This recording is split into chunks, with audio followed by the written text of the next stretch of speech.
기도하고 말씀 생각하십니다. 하나님 아버지, 이 수요일 저녁 저희들이 또 예배당에 나와 예배드리며 하나님의 말씀 앞에 이제 앉아 있사오니 주님, 또 우리가 계속 읽어나가는 욥기의 한 장을 읽어사오니 이 욥기 11장의 내용을 조금 해석하며 또 묵상하게 하시고 거기에 담긴 하나님의 진리와 교훈을 찾게 하시고 얻게 하여 주시고 유익이 되게 하여 주옵소서. 하나님의 영, 진리의 영께서 감동 가운데 주신 귀한 성경책을 동일한 하나님의 영, 진리의 영께서 우리 회중 가운데 계시고 각인의 심령 가운데 계시고 이 미천하고 무익한 종의 심령에 계시오니 하나님의 영께서 감동하시고 깨우쳐 주셔서 말씀을 잘 이해하게 하시고 또 말씀을 바르게 해석하며 전하며 듣고 받게 하여 주시고 유익이 되게 하여 주옵소서. 예수님의 이름으로 기도하옵나이다. 아멘. 아멘. 욥기 11장 같이 좀 보십시다. 1절 다시 보십시다. 나아마 사람 소발이 대답하여 가로되, 욥의 세 친구 중에 세 번째 사람인가 그렇죠? 자, 2장 11절에 보면 첫 번째가 대만 사람 엘리바스, 그 다음에 수아 사람 빌닷, 그리고 나아마 사람 소발, 이 세 친구라고 했죠. 그래서 소발이 말을 합니다. 말이 많으니 어찌 대답이 없으랴. 입이 부푼 사람이 어찌 의롭다함을 얻겠느냐. 지금 욥에 대해서 하는 말이죠. 욥이 말이 많다는 거죠. 지금 이 소발의 말은 말이 많으니 어찌 대답이 없으랴. 네가 말을 많이 하니 내가 어떻게 가만히 있겠느냐 대답하겠다는 말이죠. 입이 부푼 사람이 어찌 의롭다함을 얻겠느냐. 내 자랑하는 말이, 자랑하는 이라는 바드라는 히브리어는 사전에 보면 공허한, empty, 공허한, 쓸데없는, 아이들, 쓸데없는, 게으른, 쓸데없는 말, 게으른 사람들이 그저 하는 말, 이제 그런 뜻입니다. 내 자랑하는, 우리는 자랑하는이라고 번역했습니다. 내 공허한 말 혹은 쓸데없는 말이 어떻게 사람으로 잠잠하게 하겠으며 네가 비웃으면 어찌 너를 부끄럽게 할 사람이 없겠느냐. 내 말이 내 돈은 정결하고 나는 주의 목전에 깨끗하다 하는구나. 하나님은 말씀을 내시며 너를 향하여 입을 여시고 지혜의 오묘로 네게 보이시기를 원하노니 이는 그의 지식이 광대하심이라. 너는 알라. 하나님의 벌하심이 네 죄보다 경하니라. 자, 소발은 욥이 자기의 말이 정결하고 또 자신이 하나님 앞에 깨끗하다고 말한다고 증거하며 하나님의 벌하심이 그의 죄보다 경하다, 가볍다고 말합니다. 하나님의 벌하심이 네 죄보다 가볍다. 일리가 있는 말이죠. 일리가 있는 말입니다. 그의 말은 일반적으로는 맞는 말입니다. 하나님이 우리에게 때때로 징계하시죠. 징벌하십니다. 우리가 잘못할 때에 부모가 자식에게 매를 들듯이 징계가 있습니다. 이스라엘의 역사에 이스라엘 백성을 얼마나 사랑하셨어요. 이방 사람들과 다르게 내가 너를 어떻게 소돔 고모라처럼 아드마 스보임처럼 내버려 두겠느냐. 나의 사랑하는 불붙는 긍휼로 이스라엘을 끝까지 구원하시는 하나님이시죠. 그러니까 하나님이 사랑하시지만은 그러나 이스라엘이 잘못할 때는 얼마나 시시때때로 징벌을 하시고 징계하셨습니까? 징계하셨어요. 그래서 그들이 하나님의 혹독한 그런 징계의 고난을 경험했습니다. 그런데 사실 하나님이 내리시는 그 벌, 징벌 혹은 징계라는 것이 그들의 죄보다 더 심하냐 아니면 적으냐면 훨씬 적은 거죠. 가벼운 것입니다. 죄값은 사실은 죽음이잖아요. 그냥 다 죽이고 지옥 형벌을 보내면은 그것이 사실은 죄에 대한 값이에요. 죄에 대한 정말 벌은 죽음과 지옥 형벌이에요. 죽음은 지옥 형벌을 포함합니다. 성경에 죽음이라는 말은 영적인, 육적인, 영원적인 죽음을 다 포함하는 개념입니다. 그렇지만은 실제로 그들이 많은 죄, 심한 죄를 지어도 하나님이 그렇게 죽이는 경우는 드물었어요. 몇 사람 죽이기도 하지만은 그러나 전체 이스라엘 백성에 대해서는 고난 정도지 그들을 죽이고 또 지옥에다 보내면 뭐 구원할 것이 없겠죠. 그렇게 하진 않죠. 그러니까 일반적으로는 맞는 말입니다. 하나님의 벌하심이 내 죄보다 경하니라. 그러나 욥의 경우에는 맞지 않죠. 욥은 지금 좀 다른 고난입니다. 욥의 고난은 그의 죄에 대한 하나님의 징벌 혹은 징계가 아니었습니다. 욥기는 그가 까닭 없이 고난을 당하였다고 욥기 2장 3절 또 42장 7절 8절에 보면 하나님께서 욥의 친구들을 책망하시면서 말씀합니다. 욥은 자기의 어떤 특정한 죄 때문에 고난을 받는 것이 아닙니다. 물론 욥이 그 고난 가운데서 하나님께 불평한 것은 잘못입니다. 그 고난을 좀 달게 더 인내하며 더 받았으면 좋았을 것입니다. 그것도 하나님이 책망하긴 했지만은 욥은 네가 지금 죄를 지어서 이런 자녀가 죽고 내가 재산이 다 날아가고 내 몸에 병이 들고 이런 것이라고 말씀하지 않아요. 욥기 1장 2장에는 그런 마귀가 욥에게 시험한 것이고 욥이 그런 잘못에 대해서 하나님의 징벌을 받는 것이 아니라는 걸 분명히 전제하고 시작하고 있어요. 그렇죠? 그래서 욥의 고난은 지금 이 소발의 말이 해당하지는 않습니다. 그러나 일반적으로는 맞는 말입니다. 그러면 소발의 말도 진리입니다. 하나님의 벌하심이 우리의 죄보다는 가벼운 것이 일반적인 진리고 성경의 진리입니다. 7절 넘어가 보십시다. 네가 하나님의 오묘를 어찌 능히 측량하며 전능자를 어찌 능히 온전히 알겠느냐. 하늘보다 높으시니 내가 어찌 하겠으며 음부보다 깊으시니. 여기에 음부는 무덤은 해봐야 무덤이 얼마나 깊겠습니까? 이 구약의 음부라고 우리가 번역한 시올 혹은 쉐올이라고 하는 이 단어는 그것은 케베르라고 하는 무덤이라는 말, 히브리어의 다른 또 단어인 케베르라는 말하고 동의어이긴 하지만은 그러나 무덤이라는 뜻 말고 더 깊은 뜻이 있어요. 그 뜻이 뭐라고 그랬습니까? 간혹 제가 설명했죠. 그 뜻은 지옥이라는 뜻이라고 했습니다. 구약에는 다른 지옥이라는 단어가 없습니다. 지옥이라는 단어가 없습니다.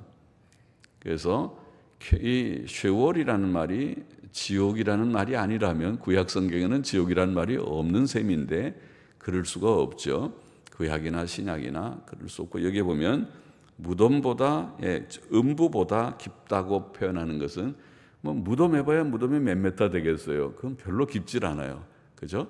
그래서 이건 지옥을 가리키는 단어가 분명하고 그래서 구약에 아마 이게 전체가 쉐올이라는 말이 31번이든가 나오는데 절반쯤이 무덤, 절반쯤이 지옥으로 번역했을 것입니다. 옛날 킹제임 성경에 31번인가 횟수는 정하지 않습니다만은 그 절반이 무덤 혹은 지옥으로 번역했어요. 근래 영어 성경 가운데 NIV 성경이 쉐올을 전부 무덤으로 번역한 것은 유감입니다. 유감이 아니라 잘못이라고 봅니다.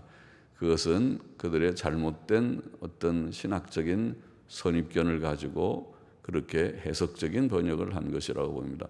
무덤 아닙니다. 무덤이라는 뜻도 있는 문맥적으로 무덤을 가리키는 경우도 있지만은 지옥을 가리키는 용어라는 것을 우리가 분명히 해야 하겠습니다. 그래서 내가 어찌하겠으며 음부보다 혹은 지옥보다 깊으시니 내가 어찌 알겠느냐. 하늘보다 하나님이 계신 천국이 높은 것과 같이 또 하나님의 형벌, 악인을 위한 형벌의 처소인 지옥도 깊죠. 무저갱, 끝이 없는 구덩이라는 표현도 나오니까 무저갱이라는 말과 같이 지옥은 깊습니다. 내가 어찌 알겠느냐. 그 도량은 땅보다 크고 하나님의 도량, 영어로는 아마 measure, 도량이라는 믿다라는 히브리어는 크다는 뜻입니다. measure라는 말은 이렇게 자라는 말도 있지만은 어떤 그 자를 재해서 그 크기 또 그 무게 이런 것을 가리키는 뜻이 있습니다. 그래서 여기에는 하나님이 얼마 키가 몇 센치이신지, 하나님의 무게가 몇 킬로그램 나가는지, 우리가 영이신 하나님을 그렇게 표현할 수 없지만은 하나님의 크심, 하나님이 얼마나 크신 분이신가 하는 그런 표현이라고 할 수 있죠. 하나님의 크심은 땅보다 크고 온 땅이 굉장히 넓어 보이지만은, 그러나 우리가 지금 아는 대로 우주선을 타고 올라가면 지구는 공과 같은 큰 공이잖아요. 그렇죠? 그래서 우리가 땅 위에서 있으면 와, 끝없이 넓은 평원이고 굉장히 광활한 지구처럼 보이지만은 지구도 제한된 거죠. 그러나 하나님은 이 땅보다 지구보다 더 크신 하나님. 바다가 굉장히 크지만 태평양이 정말 넓은 바다지만은 하나님은 그보다 더 넓으신 하나님이시다. 그런 표현이죠. 자, 사람은 여기에 소발이 또 귀한 하나님의 지식. 소발은 대단히 경건한 친구고 하나님의 지식이 있고 또 성령의 감동 가운데 이런 말을 하고 기록까지 했습니다. 이것은 물론 욥이 기록했겠지만은 이런 놀라운 기록을 남겼습니다. 자, 소발은 하나님의 지식이 너무 놀랍다는 것을 여기에 말했습니다. 그것도 진리입니다. 대단한 굉장한 진리입니다. 사람은 하나님 자신과 그의 지혜와 지식을 알 수 없고 또 그의 섭리의 모든 일들, 그 목적과 그 방법도 알 수 없습니다. 그래서 우리는 정말 알 수 없는 세계 속에서 왜 내가 이 세상에 태어났는지, 그리고 지금 왜 살고 있고 또 앞으로 언제 내가 죽어서 천국 갈지 모르는 것이 한두 가지가 아닙니다. 그러나 하나 아는 것은 이 모든 일을 하나님께서 하고 계신다는 것을 우리가 알게 됐습니다. 놀라운 지식이죠. 하나님께서 하나님의 뜻 가운데 나를 이 세상에 태어나게 하셨고, 하나님의 뜻 가운데 세상의 많은 수십억의 사람들 가운데서 나를 불러 구원하셨고, 또 오늘 수요일 저녁에 예배당에 수요일날 저녁에도 나와서 예배를 드리는 경건한 마음, 사모하는 마음을 주셨고, 그리고 예수님 믿고 죄사함 받고 구원받고 영생 얻고 하나님의 자녀되고 천국 기업의 상속자가 된 것을 확신하게 하시고, 천국을 확신하게 하시고, 그리고 언제 죽더라도 내가 죽는 순간 나의 의는 이것뿐 예수의 피밖에 없네, 예수 그리스도의 십자가의 의를 힘입어 천국 들어갈 것을 감히 믿습니다. 믿게 됐습니다. 나의 행위는 누추한 누더기옷과 같지만은 예수님께서 나를 구원하기 위하여 친히 흘리신 보배로운 핏값은 얼마나 보배로우신지, 예수님은 나의 의가 되고 거룩이 되고 구속이 되셨습니다. 그래서 그 의로 인하여서 감히 주여 나는 주님만을 의지합니다, 믿는 주를 영접하고 믿는 그 믿음을 보시고 어여삐 보시고, 하나님께서 우리를 천국으로 인도하실 것이라는 성경의 약속, 이것이 새 언약의 약속입니다. 신약의 약속입니다. 약속을 요한복음 3장 16절의 약속입니다. 이 약속을 믿었습니다. 믿고 천국 갈 것을 아는 이 한 가지는 알아요.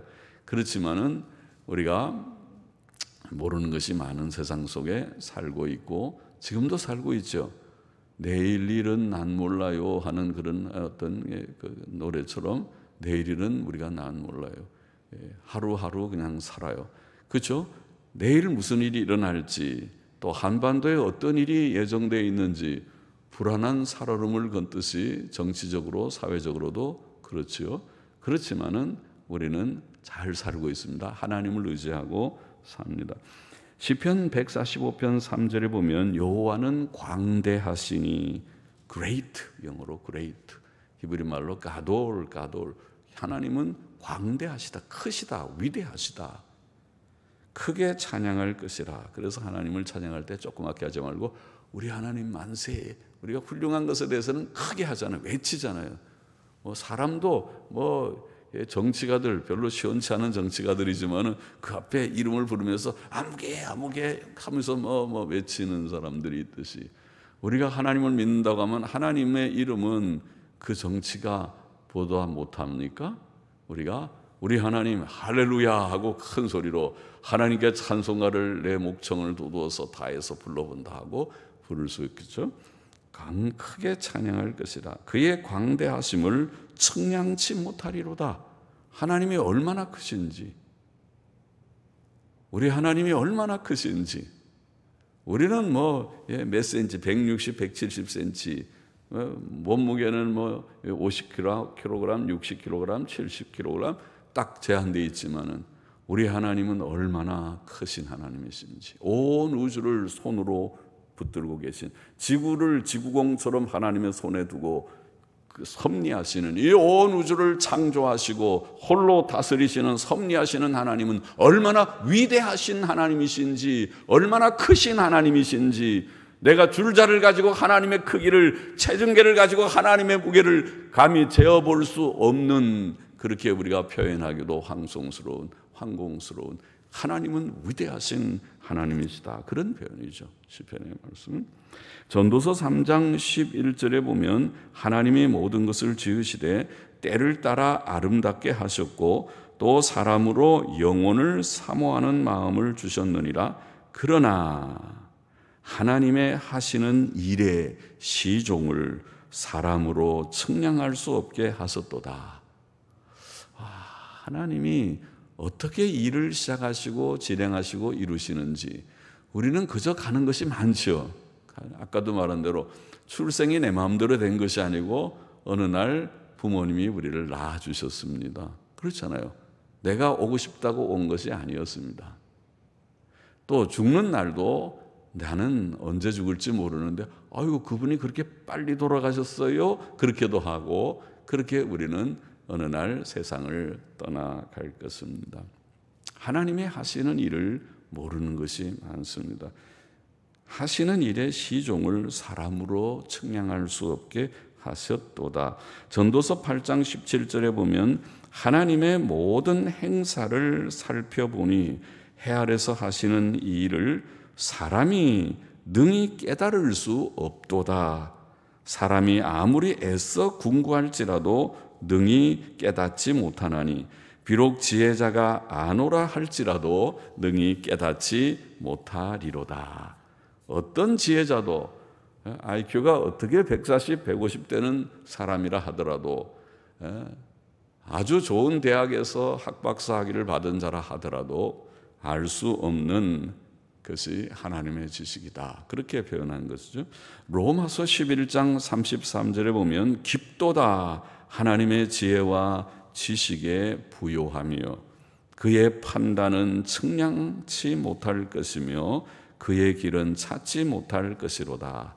그렇게 외치듯이 우리 하나님의 지혜와 지식이 얼마나 부요한지, 내가 그것을 어떻게 말로 다 표현할 수 있을꼬, 이런 표현이죠. 사도 바울이 고린도전서 1장 21절에서 보면은 하나님의 지혜에 있어서는 이 세상이 자기 지혜로 하나님을 알지 못하는 고로 하나님께서 전도에 미련한 것으로 믿는 자들을 구원하시기를 기뻐하셨도다. 하나님 알지 못한다고 표현했습니다. 자기 지혜로, 사람이 자기 지혜로 하나님을 알지 못한다. 그러면 우리가 어떻게 하나님을 알게 되었는가? 이것이 하나님의 은혜란, 전도를 통해서, 전도에 미련한 것을 통해서 예수님에 대해서 누가 전해주고, 부모님이 자녀에게 전해주고, 또 전도자가 전해주고, 또 목사님들이 또 설교해서 전해주고 하는 일을 듣고 어느 날 내 마음이 깨달아서 하나님이 계시구나, 창조의 하나님, 섭리의 하나님, 우리를 죄에서 구원하신 하나님이 계시구나 깨닫고 믿게 됐습니다. 하나님의 놀라운 은혜지 내가 내 지혜로 곰곰이 생각해서 주님을 믿게 된 것이 아니었다고 하는 말씀입니다. 자, 우리는 하나님과 그의 하시는 일에 대해서 우리 자신의 지혜로 알 수 없고, 지금 소발은 그렇게 바르게 잘 알 수 없고, 오직 성경 말씀을 통해 또 하나님의 성령의 깨닫게 하심으로 조금 알 수 있을 뿐입니다. 우리가 하나님을 아는 것은 즉히 조금입니다. 조금. 그런데도 그 조금도 너무 귀한 지식이기 때문에 내가 그것을 귀하게 여겨야겠습니다. 조금.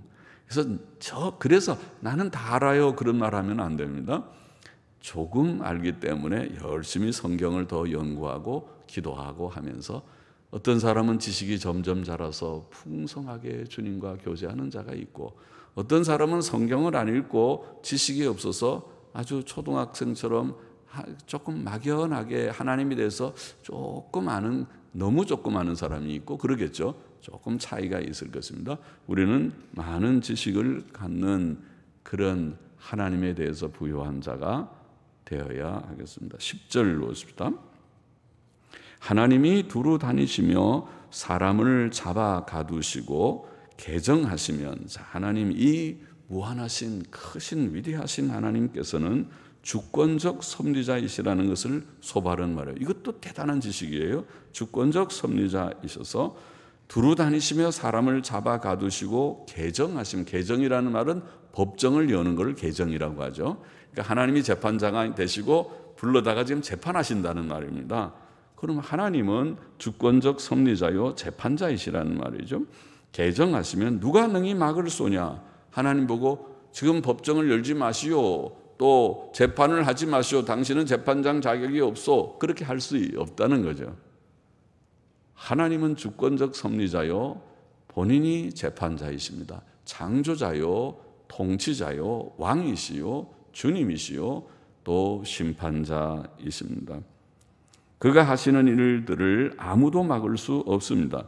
또 그는 모든 사람들의 모든 행위들, 특히 사람의 모든 악한 행위들을 보시고 판단하시고 보응하셨고 보응하실 것입니다.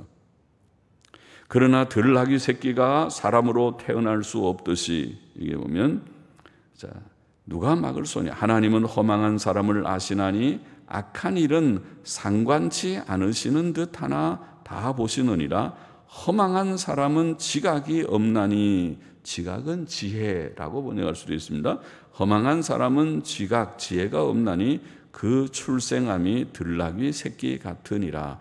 뜻은 괜찮은데 원문을 보니까 NASB 성경, 영어 성경처럼 들나귀 새끼가 사람으로 태어난다면 허망한 사람이 지혜가 있으리라. 그 들나귀 새끼가 사람으로 태어날 수 없잖아요. 그런 것처럼 허망한 인생이 지혜가 없다. 결국 인간은 지혜가 없다는 걸 말합니다. 하나님께서 주권적 섭리자이시지만은 사람은 지혜가 없어서 하나님의 그 위대하심도 하나님의 그 주권적 섭리도 알지 못하는 미련한 존재이다. 그것을 소발은 말합니다.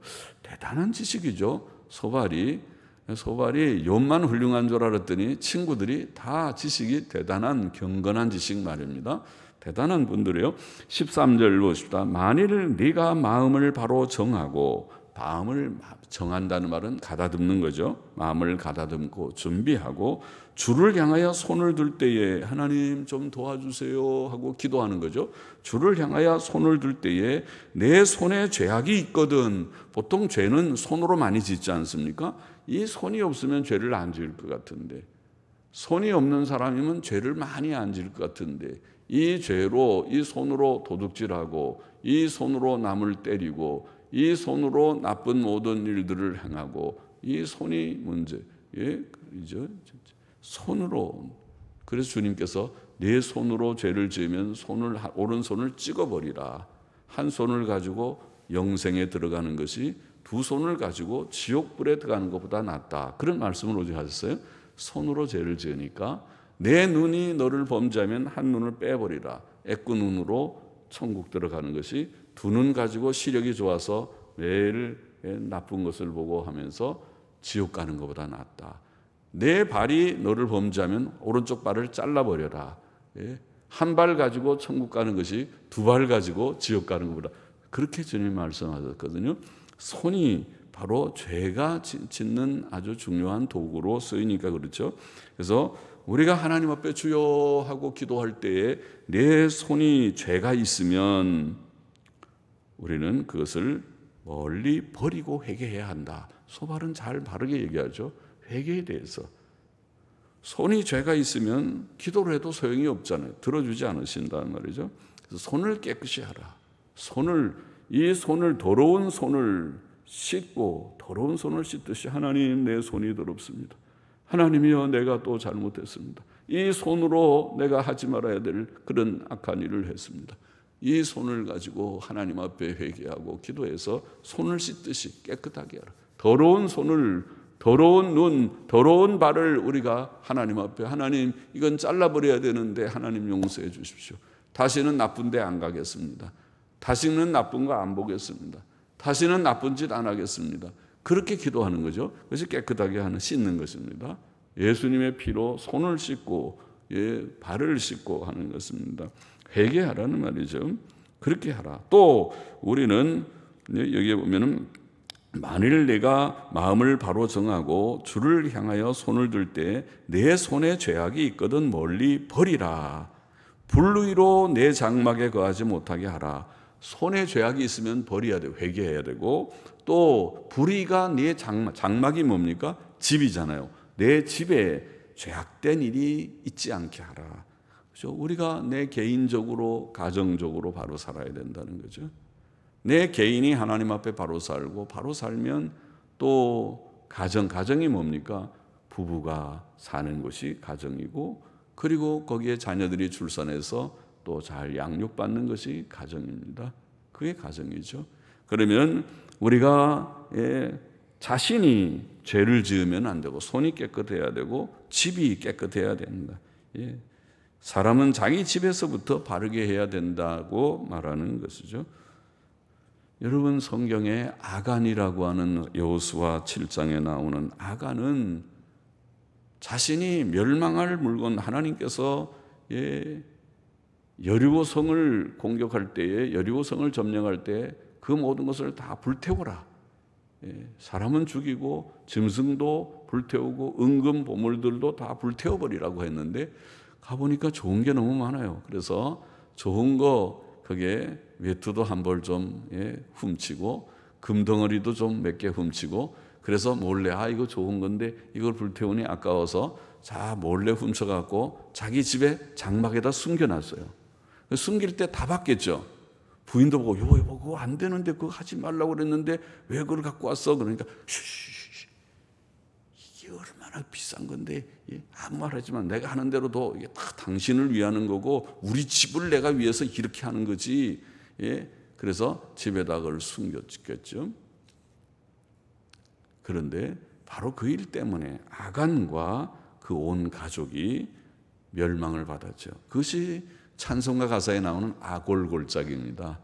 아골골짜기는 고통의 골짜기거든요. 거기에서 아간과 그 가족들을 다 거기다 불러다 놓고 모든 이스라엘 백성들이 돌을 들어서 그들을 쳐서 죽였어요. 얼마나 고통스럽겠습니까?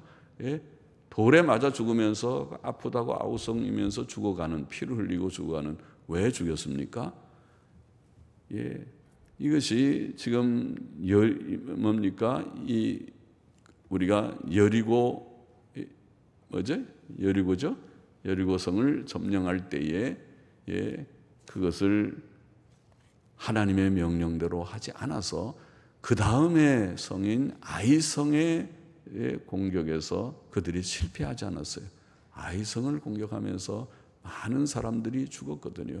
그 죽은 것이 아간의 죄 때문에 그렇다는 것이죠. 아간의 죄 때문에. 그래서 아간과 그 집, 아간 자신이 손이 더러울 뿐만 아니라 손으로 나쁜 짓 했죠. 도적질 했잖아요. 그리고 하나님이 취하지 말라는 걸 취했고, 그거를 자기 집에다 장막 밑에 숨겼으니까 요 말씀대로 된 거죠. 불의로 내 장막에 거하게 하니까 집이 망한 것이죠. 집이 망했어요. 그래서 그 일과 똑같은 것을 지금 소발이 말하고 있는 것이 그 사실하고 어떻게 딱 맞는지 모르겠어요. 우리가 신약 시대에도 아나니아와 삽비라 사건 아시죠? 아나니아와 삽비라, 사람들이 다 집 팔고 땅을 팔아서 사도들 앞에 다 헌금하고 바치니까 아나니아와 삽비라도 자기도 흉내냈어요. 자기도 자기는 마음에 하고 싶진 않지만은 사람들이 다 하니까 안 하면 자기 혼자 죄인 되니까 자기도 이제 팔기는 팔았는데 다 바치려니까 너무 아까워요. 그래서 절반만 바치기로 둘이서 짰어요. 예, 우리 그렇게 하자. 아무도 모를 테니까 이거 다 바쳤다고 그러고 우리가 절반은 숨기고 나머지 절반 가지고 하나님께 우리도 다 바치는 것처럼 하면 누가 알겠느냐. 당신이랑 나랑 입만 맞추면은 절대로 이거는 우리가 죽을 때까지 무덤에까지 비밀이다. 비밀. 그러고 했겠죠. 그러나 하나님 앞에 비밀이 있습니까? 하나님께서 다 먼저 사도 베드로는 먼저 알았어요. 이게 전부냐? 전부입니다. 네가 어떻게 하나님과 성령을 속이고 이렇게 하느냐. 예. 그렇게 말하자 즉시 죽었다 그랬습니다. 그는 베드로가 죽인 것이 아니라 하나님께서 치신 것이죠. 죽였다. 예. 삽비라도 아내도 조금 있다가 그 남편 죽은 거 모르고 들어왔다가 베드로가 또 물으니까 이게 전부냐 그러니까 예 전부입니다. 입 맞춘 거죠 서로. 그래서 네 남편이 지금 죽어서 장사하고 젊은이들이 들어오는데 너도 또 데려가겠구나. 또 죽었어요. 무서운 일이죠. 그래서 모든 교회가 하나님 두렵다. 절대로 거짓말하면 안 된다. 예. 누가 언제 집 바치고 땅 바치고 바치라고 그래서 안 바쳐도 되죠. 우리는 그 바칠 마음이 없다. 나는 내 믿음의 분량대로 하는 것이니까 안 바쳐도 되는데 바쳐서 자기도 경건한 척하고 굉장히 믿음이 있는 척하고 그래야 직분도 하나 받을 것 같고 그렇게 왜 거짓을 하느냐. 거짓이 문제죠. 거짓말한 것 때문에 그랬죠. 그래서 우리 손에 더러운 것이 묻지 않도록 우리의 집에 그런 죄악이 있지 않도록 소발은 그렇게 말해서 15절을 보십시다. 그리하면 이렇게 하면 내가 정녕 흠없는 얼굴을 들게 되고 굳게 서서 두려움이 없으리니 옳지요. 우리가 죄를 지으면 얼굴을 못 든다고 그러죠. 죄인들은 다 얼굴을 숙여요. 이게 다 감추고 얼굴을 감춰요. 누가 자기 얼굴을 볼까 봐 그래요. 만일 죄를 짓고도 얼굴을 버젓이 내놓는 사람은 진짜 뻔뻔한 사람이고 정말 심장이 강한 미선자이겠죠. 그러나 여기에 지금 소발의 말대로 사람이 죄를 멀리하고 회개하고 의를 행하면 담대함을 가질 것이다. 그렇게 말합니다. 담대함의 비결. 우리가 세상을 담대하게 살아갈 수 있는 비결은 하나님의 계명을 행하는 데 있습니다. 하나님의 계명을 행하는 자는 불안함과 두려움이 없습니다.